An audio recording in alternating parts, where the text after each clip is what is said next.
Hey, I'm Shay Keister, and I'm your host for the Casual Cattle Conversations podcast, the beef producer's place to explore new management practices. Thanks for tuning in, and welcome to the community. The Red Angus breed continues to grow in numbers and influence. Why? It's because of the quality cattle and the hardworking folks who produce them. Red Angus females are known as the beef industry's most favored female and have dominated the market for more than a decade. According to Superior Livestock data, Red Angus heifers command a $92 premium per head compared to all other breeds. The longevity, efficiency, and calm disposition of Red Angus females make them the ideal cow for today's producer. To explore opportunities through the Red Angus breed, visit redangus.org. Hey folks, it is Shay here, and thank you for listening to another episode of Casual Cattle Conversations. I appreciate having you here as always. Today we are visiting with CJ Blue about his story and his brother's story about their ranch and running on leased lands, grazing, conservation, and really management, and just the amazing things that they are doing for themselves and the environment and how they got started. So there's a lot here that will resonate with many of you. I know I learned a lot, and there's something for everyone in this episode. Before we get started, I do want to kind of plug that if you are interested in working on your ranch and improving your goals from the business side, I should say, working on your ranch from the business side, then I'd encourage you to join the 2024 Rancher Mind program. That will close up soon, the first round, and it's not open all the time. It opens up once a quarter for you to hop in. So if you are interested in joining our program and becoming a part of a group of progressive ranchers who are helping each other and helping themselves and connecting with experts on a regular basis to stay on track with their goals and improve their operations, then head to the show notes and learn more about the Rancher Minds program, or you're welcome to message me and we can chat about it more there. But with that, let's visit with CJ. Well, CJ, it is great to have you on the podcast today. I know you've been on my list of people to have on the show for a while, so I'm glad we found a time with your busy schedule and my schedule to sit down and visit and talk a little bit about what you guys are doing on the cattle front and grazing front. So thank you. Thank you. Thank you for having me, Shay. I appreciate it. So I've been following your story and I've heard you speak once or twice, I think, but I know maybe not everyone who's listening to this podcast is really aware of who you are and what you guys do. So would you mind talking a little bit about what your operation looks like today and where you're located?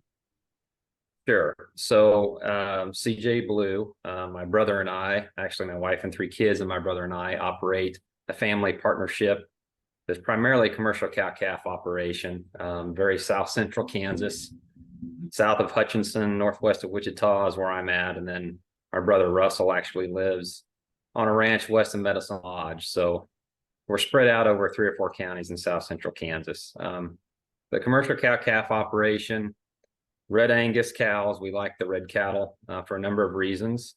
And then we also have a small backgrounding facility where we background our own cattle. We take some custom cattle in and start some cattle with that, and then retain ownership on all of our home raised calves. We do finish and have finished some cows here at our place before.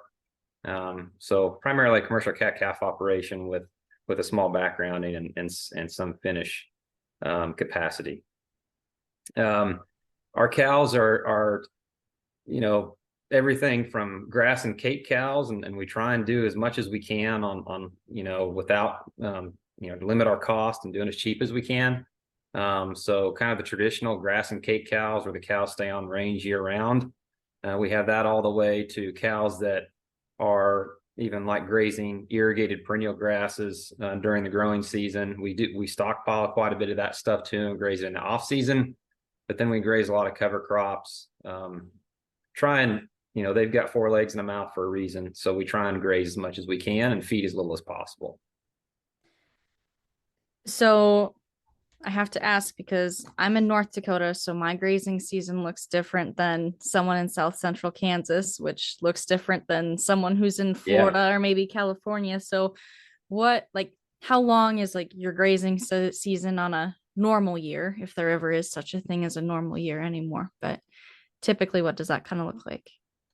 Well, I mean, for the mature cows, it would be 365 days a year. So those cows are going to graze year round. They're going to be out on mature cows and then, uh, if it's native grass, those cows will get some protein supplement. I mean, that's when I say grass and cake cows, and I probably shouldn't even say that anymore because we don't feed that much cake. But they're going to get some protein as a supplement, and we try and even limit that as much as possible.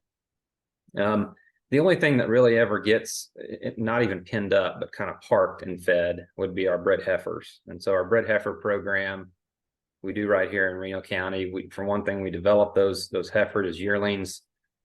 They'll graze as much winter cereal and as much cover crop as we can after we get those heifers started, for example. And then we'll set those up to AI in the spring of the year.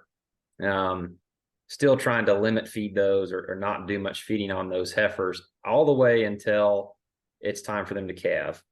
And once they come in here to calve, like I said, they kind of get parked on grass traps that we've stockpiled that grass.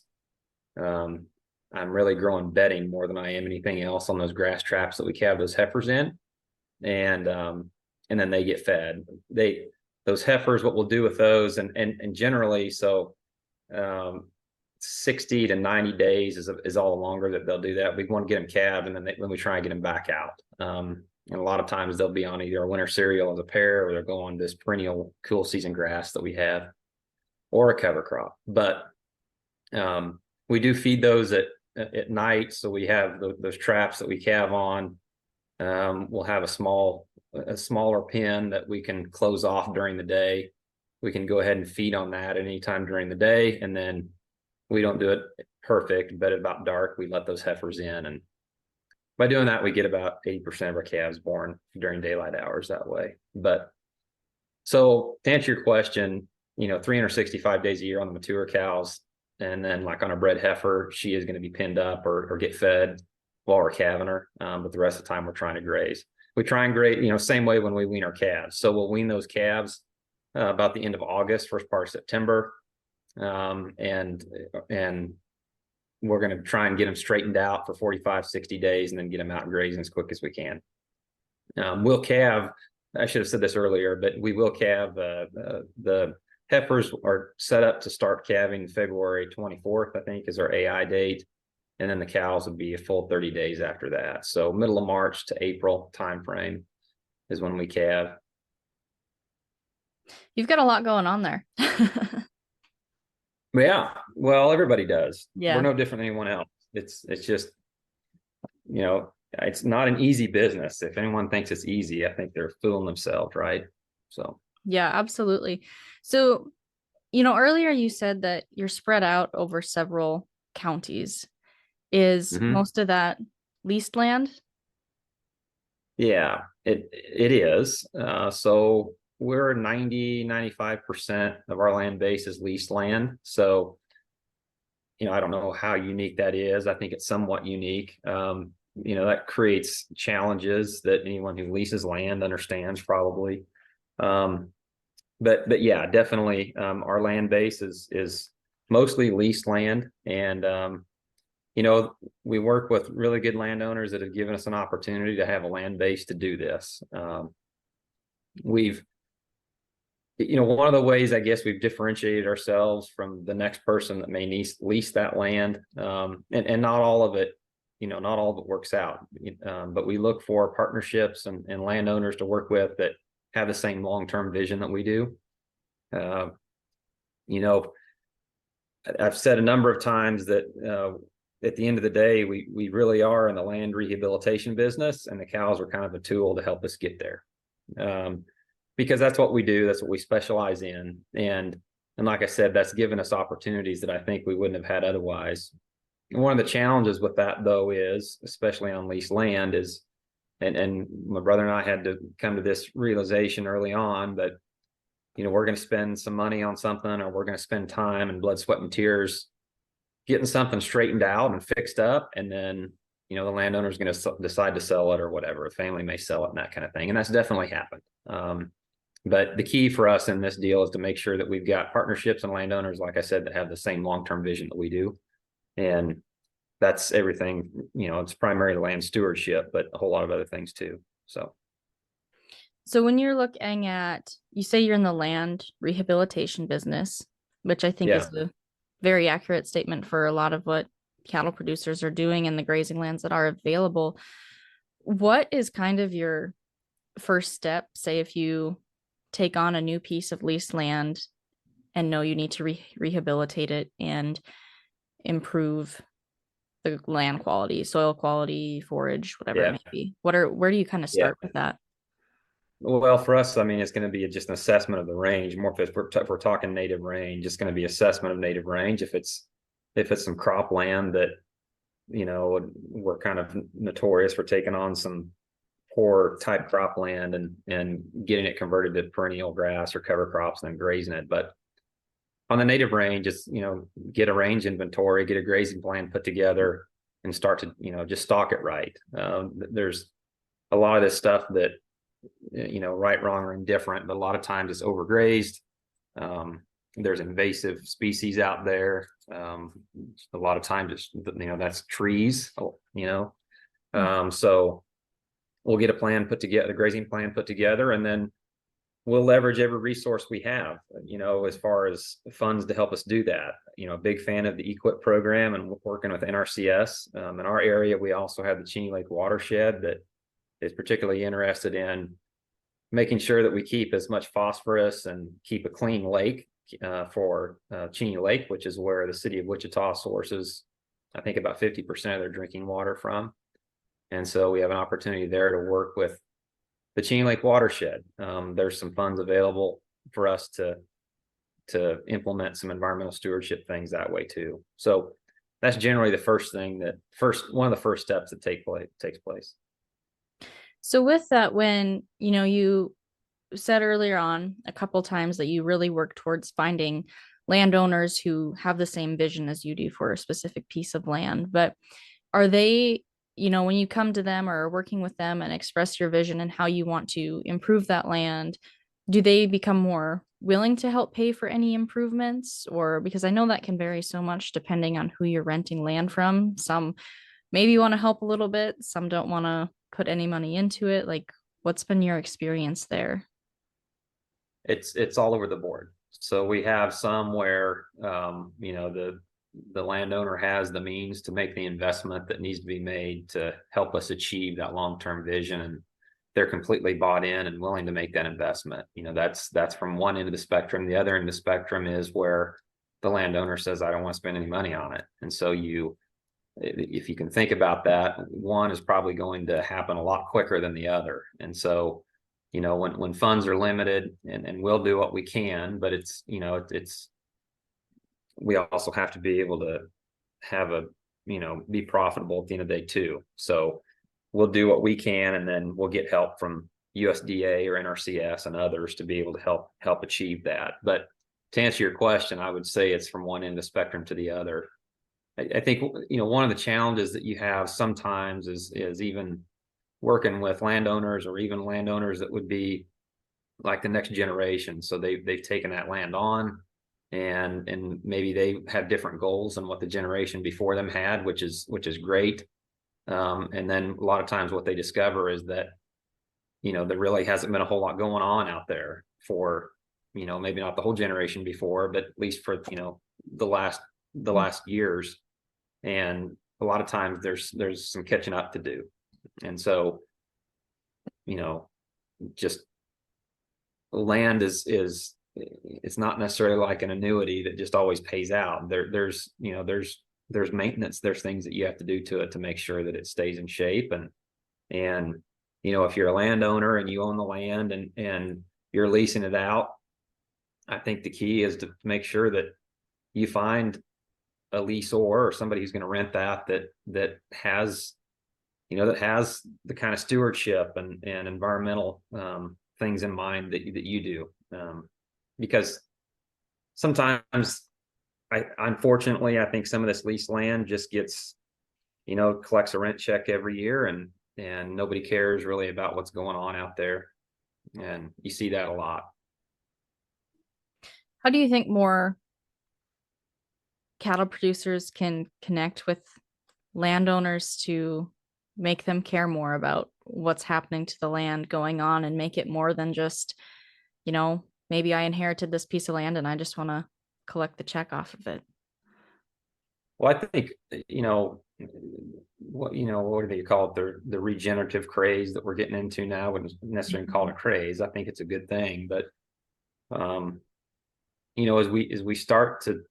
as we in agriculture start to talk more about the benefits of grazing animals on the land, of managing the land appropriately so that we can start to regenerate that. I mean, like I said, we're in the land rehabilitation business, and a big portion of that, it truly is rehabilitating it.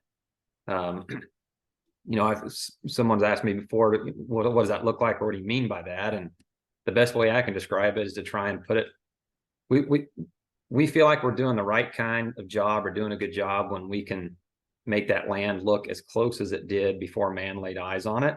And grazing animals are absolutely a part of that. I mean, this grassland and rangeland has evolved over eons of time with ruminant foraging animals on it. And so if we can use the cows to mimic that, and we get our stocking rates and our stocking density like it needs to be to kind of mimic the roaming buffalo herds before our cows were here, and that's all part of it anyway. So I want to go back to, you mentioned that you're kind of known for taking maybe lower quality cropland and converting it into perennial forage. Is that correct? yeah. How Yep. has that gone over? I mean, Well, what's that process been like? How has it been received by landowners? Because it's also the other end of the spectrum, a scene where maybe land that should never be cropland gets turned over and put into cropland.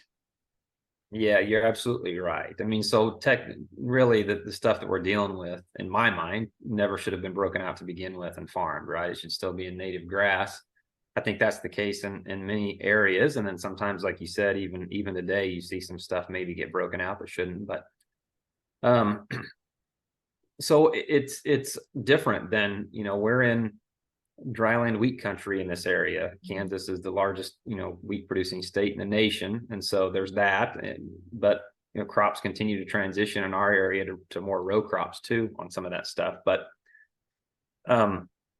again, we'll leverage the resources we have available to us. So we've used the EQIP program and stuff like that. Cheney Lake Watershed also helps us with some programs and some things that we want to implement as far as getting water sources, or maybe even some infrastructure there as far as fences go and that kind of thing. It's getting a perennial established on some of that cropland is part of the biggest drawback to that. Is you're going to have a year or two where you're not getting anything, it's non-productive, because depending on what you end up doing for perennial grass, you want to get that established before. It's not like you can plant it and then turn cattle right out on it. So you got to get your grass established, and that can be a challenge. The drought that we've had the last couple of years here, we've had a couple that we've converted, tried to get some cool season grass established on some tough ground, and that hasn't been real fun with the drought. But the other part of that I really haven't talked is just the economics of it. I mean, part of sustainability and all of those things is the fact that we need to be profitable going forward. Mm-hmm. And so if I look at what some of that land, revenue wise, and what we could net from it bottom line, and that's actually where some of this started. I mean, as much as I'd love to say that we did this because we want to do the right thing as far as being environmental stewards, but we also looked at the economics of it. And a lot of this was decision based off of economics. We could lose money trying to grow crops on it, or we could get a perennial grass established out there. The rent is the same, and we can actually net something. So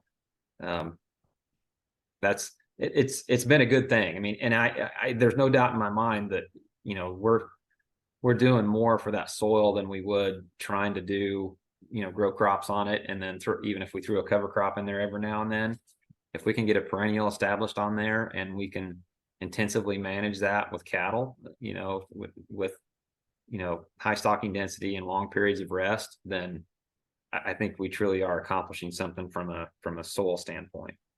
Increased profitability and informed management decisions go hand in hand. Herd Dog is a data analytics company that makes it possible for cattle producers to collect herd information efficiently. Their smart ear tag monitors cattle 24/7. Think of it as a Fitbit for cattle. Herd Dog fits the needs of a variety of operations as it can find sick animals days before humans can detect illness, and it also identifies which cows are in heat. Best of all, the tags have a high visibility light to help you sort out which cattle you are looking for. Head to their website, which is linked in the show notes, or contact them for a consultation to see how Herd Dog can work for you. Herd Dog is spelled HERDDOGG. That's 2 D's and 2 G's. Where did you get your background in grazing management, land management? I mean, did you grow up in the beef industry? Did you take any extra classes, find continuing education? Was it mentors? How have you learned this process and got interested in it too? Yes to all of those. So grew up with it. I mean, we always were a commercial cow calf operation, and we grazed a lot of stuff, and we actually started doing cover crops on some cropland before cover crops were popular. We flew turnips onto irrigated corn, probably 30 years ago or more. And we were doing it just to get the grazing benefit out of it. So had some experience with that. Obviously had range management classes and that kind of thing in college, but just, part of it is as you get started in this business, and then as you go through it, is building your team. And I made that remark to people a number of times, even younger people. And it's not necessarily about, when I think about building your team, it's about hiring people and having the right people around you. But for me, my team is just those consultants, those mentors, those people that you rely on for advice and that kind of thing. And it's everything from a nutritionist to, to a banker, to a couple of folks that actually work for NRC, range management folks that work for NRCS. It's interesting. I've seen scenarios where that relationship with NRCS and some of those range management folks and the rancher can be adversarial, and they don't get along, or they don't agree with what NRCS is suggesting. And I know it depends solely probably on the people. I think, personalities and relationships have something to do with it, but we've benefited from it. I mean, we're better because we've gotten involved with NRCS, and we've started. When I started doing this, we didn't have grazing plans. We didn't have a plan, and now everything has that. So, we've gotten better at it just because of the people we've surrounded ourselves with. If you could go back and start over and do it all again, what would you do differently? Thinking about your early years. Well, that's a really good. I probably implemented some of the things we did at a faster pace. Some of the decisions we made were decisions, like I said, based on economics or out of necessity, because maybe our land base changed. And so, we shifted gears and did things a little bit differently. So I wish we would have started some of the things we implemented earlier in my career. I always like that question. The end. A lot of times the answer is similar to that of committing faster and just committing and going for it. Yeah, hindsight's 2020. I mean, I think it and I don't know, as the older I get, the less I know too. So that's probably, just relying on other people. And then another mentor of mine he always used to say that, that he stole every good idea he's ever had. And he is so right. I mean, it's not like we're wizards at this and we've got it all figured out. I mean, it's just part of it is trial and error, and then listening to people that have done it before. And when you see a good idea, steal it, use it, so. Yeah. Make it fit your system. Yeah. So what are kind of the main risks that you've experienced on your operation, and how do you manage those risks? Whether it's with the grazing or maybe even marketing, or how are you managing risk on your operation? Well, so first thing I think of is drought. I mean, so we've been dealing with drought a couple times. We're fortunate in a number of ways. You think about some of the more arid parts of the U.S., and this is, they deal with this. This is just what they do it all the time. We went through a multi-year drought in 2010 to 2013. Really was kind of that time frame for our area, and it was the worst drought we had since like the 30s, and then for this area, the 50s were actually drier than the 30s. But I made the mistake at that point of saying, well, I think every generation has to live through one of these, and this one must be mine. So I did it. I'm done. Hopefully, I don't have to do this again. Well, fast forward now to the last couple of years, and we had dry periods in between here and there, but not those extended years. And now we've gotten into a situation where we have had an extended drought. The one thing that's different than like the 2011-12 timeframe is that we've had some periods of reprieve in here for our area. It's been spotty, but so probably learned, when we were dealing with that back in 2010, 11, we weaned early, and what that taught us is we probably should have been weaning early all along. Maybe not quite as early, not in July, but I think the average age in our calves is like in April. I think it's like mid-April 10th kind of a date. I'll just use that. But we're weaning those calves the end of August, getting them off the cows. Even in a year that it's not dry, that just helps us maintain body condition on those cows. You just don't, you don't have to supplement as much, that kind of thing.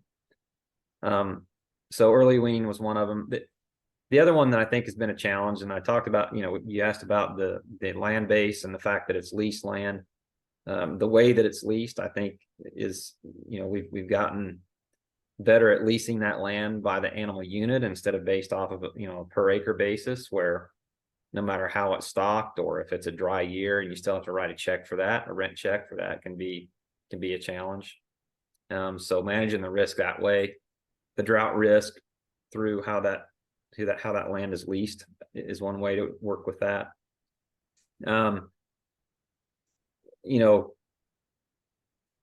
We try and stockpile and stock accordingly so that we can survive a drought and go through a drought. I also would say that, the one thing I didn't talk about, and I talked about the back running facility and that kind of thing, and we graze as much of our own cattle, but I mean, that's a yearling program. And so, we went from a calf fed program on our steers to a grassed yearling. So, we've done our heifers that way for years. We developed those heifers, and then even the non-exposed heifers would graze and then go to the feed yard at the same time that we found our open heifers in August. So they'd all go together. We basically do the same thing with steers. So those steers are going to graze from the time they're weaned all the way till about the first part of June or July. So they'd be long yearlings whenever they go into the feed yard. The one thing that does for us is just give us flexibility, obviously. So if we're dry, then like we did this past year and the year before that, we wanted that grazing for our cows. So the calves went to the feed yard earlier, or, if we have some feed stuff, then we'll feed that calf instead of feeding a cow. But going forward, yearlings will definitely be a part of our program. And I'd say even to the degree where we'll either own some yearlings, buy purchased yearlings, or we'll take some cattle in, just because we want that flexibility. Trying to restock, for the cow calf guy, then you get into genetics and everything else, which I'm a huge believer in. I love the genetic part of this business, but it really is a bad situation to build your cow herd up just in time for a drought, sell your cow herd down, and then spend the next 10 years building your cow herd up just in time for the next drought to start again and sell down again. So trying to break that cycle and get out of that, I think is a way to help manage that, not only from the drought side, but just manage the investment that you have in your genetics. So there's that part of it. The marketing side of it too is I'm not a great marketer, so I don't have any, I rely on other people to help me. We do some options on cattle and that kind of thing, but we're not, we try and protect probably the black swan event more than we do anything else, just to protect the, the bottom falling out on these cattle. But we also own our cattle a long time. So one of the thing, that's another reason why, talk about the yearlings and managing the drought, that gives you some flexibility there. The other thing that a yearling program does, you turn your money a little faster. That's probably one of the most challenging things with the cow calf operation, especially if you retain ownership like we do, is you're waiting a long time on your money. So it's you, your wife, kids, and your brother. How are you? Yeah. Do you kind of have somewhat designated roles and responsibilities within the operation, or does everyone do a little bit of everything? How do you navigate that side of the family business? Yeah, that's a really good question. So we have roles and responsibilities defined, and everybody kind of likes their, finds their sweet spot. Today it happens a little more naturally, probably, but we went through a period of time when my dad was still in the operation. So it was my brother and I and my dad, where we actually, we had to go get a third party to help us define that. So some of that, family dynamic and part of it was succession planning too, but none of those conversations are easy with any family or any operation. Let me put it that way. And so we got a third party to help us with that. They help define our roles, create a succession plan. And that's actually when we created the formalized partnership. Prior to that, we weren't, we had our own 3 entities, and we were owned separately but working together, and it was, it just wasn't organized very well. But we had to get a third party to help us through that. Which I would also say, and I get on my soapbox to do this, but I think it's an epidemic in our industry, actually, the challenge that we have when it comes to just succession planning and talking about what's going to happen with the next generation. I think it's crazy. There's some families that are awesome at it, and there's some families that just, aren't that worried about it. And it's really, really unfortunate. I admire those families that are able to have and accumulate a really good land base, a big land base, and be able to keep it in the family from generation to generation to generation. I think that's the legacy that maybe all of us strive for. And I'm going to say, that doesn't happen without at least talking about it. I think it's incredible that I know of a lot of families that just don't talk about it until they have to. And usually that's not a good time to talk about it. So. No, usually you're right. It's usually not if you have to talk about it, it's usually not the right time and probably should have happened years prior. And yeah, that's something I see a lot of too. I mean, I'm the 5th generation in my family. My husband's the 5th in his, and we've got friends in ag, and it's really interesting as the younger generation, as we start talking about that, how families handle things differently. And yeah, like you said, some are great at it, some are terrible at it. But that's tough too, because you have to have someone in the next generation who wants to take it on. That's right. And if goals change, if goals are different, then that makes it tough to want to take it on if maybe you don't want to acquire all that land mass or whatever. You're right. You're absolutely right. And if someone isn't there, that's great. But I think the other challenge is, even if you have the next generation doesn't want to, I think you still have to have a conversation about whether, so what does dad want with this? When dad's gone, does he want to see this stay together, or is he okay if it gets broken up and the kids sell it? I also just working with, because we lease as much land as we do, and a lot of it's going through this generational change, you just see some of this kind of happen.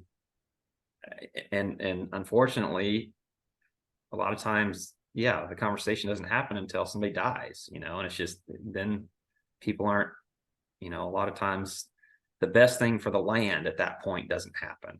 And that's what I think is, you see people, 2 or 3 generations back, even put their blood, sweat, and tears into this land, and they put it together, and they accumulate what they accumulate over their lifetime.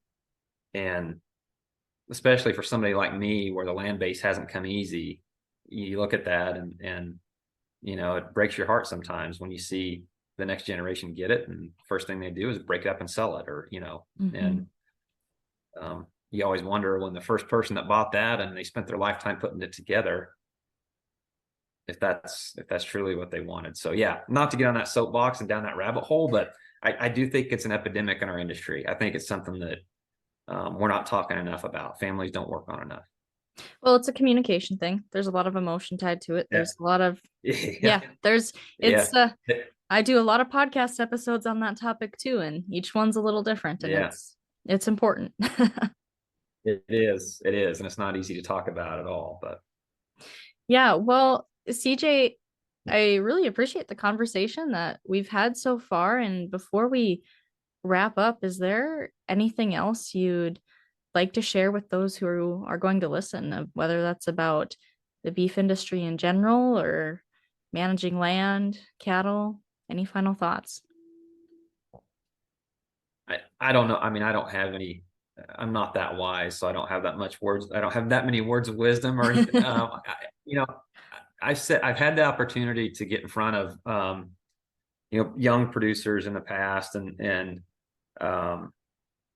generally what I tell them is have a plan, build your team, like I said earlier, and don't be afraid to go where the opportunities are. They're not always going to be across the road or, next door. So that's kind of the approach that we've taken. And, the plan doesn't always have to be written down or spelled out, but at least have a vision in your mind of where you want to go and what you want to do. And so for whatever that's worth, that would be something I would tell young people when they get started. That's worth a lot. Thank you very much for joining me for a conversation today. Absolutely. Thank you. And that's a wrap on that one, folks. Thank you for tuning in today and joining in on the conversation. Be sure to take this a step further and take the advice you learned and implement it on your operation. If you want to have a conversation about it, head over to my social media and send me a DM by following @CattleConvos and connecting with me there. Have a great day.